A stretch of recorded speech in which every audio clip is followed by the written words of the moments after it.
We all know there have been many iconic speeches in United States history: the Gettysburg Address, Martin Luther King Jr.'s famous "I Have a Dream" speech.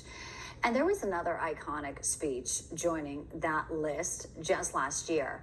Butler, Pennsylvania, where President Trump was shot at his rally and taken off stage there, but not without saying, "Fight, fight, fight." Who could forget this? The defiant president surviving an attempted assassination. But later in the year, he returned to Butler, giving us this incredible moment.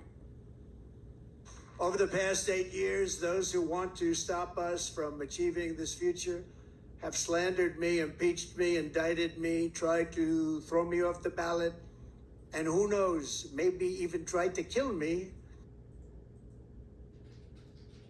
So when we look at speeches from history, what makes one truly iconic? I'm pleased to bring in now communication coach and author of the book, The Voices of Reason, Lessons for Liberty's Leaders, Robert Begley, breaking down the leadership, presence, and message and how it lands with moments of crisis. Great to see you. So good to have you on this day because, you know, we look at President Trump, he'll be addressing the nation tomorrow. Could be another historic speech here. And tell us what the keys are to building a speech that is unforgettable.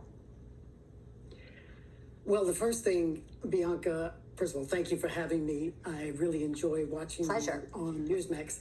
And if we look at that Butler speech, what happened there was the script went out the window. And this is true of any memorable speech where something happens and the audience's attention just pivots to the reaction. And when we see character under pressure, and I must admit, if Joe Biden did this, I'd be saying the same thing about him. So it's not actually that it was Trump in the sense that anyone who is able to react that quickly to some kind of assassination attempt, we are riveted to what comes next. Yeah. And so character under pressure that's a major component of becoming memorable.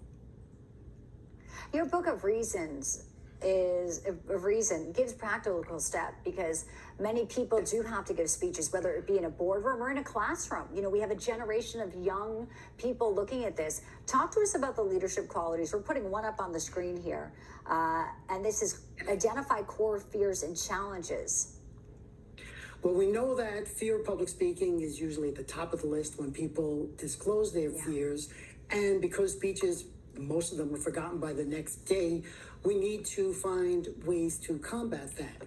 So a core fear, what I do is I have my clients ask the question, why do I hesitate to speak when I know I should? Or what am I afraid will happen if I do? Like, what are the consequences that could happen? And this could be, sadly, you know, we've seen earlier this year the consequences of speaking out when you have that choice to be quiet. And like you showed earlier, Abraham Lincoln, Martin Luther King Jr. paid that ultimate price. We could say that about Charlie Kirk as well. So facing your fears is more important than remaining silent. And I think that's one of the, just one of the biggest issues that we have today. So confronting your fear. And Aristotle, who's central to my book, he called courage the top virtue. And so just become courageous. Wonderful. Small steps. Yeah. Or get a coach who can help you.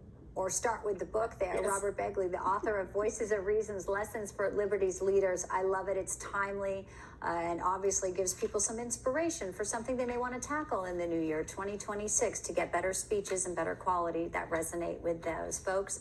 Maybe just at the holiday dinner table. Who knows? A lot can be happening.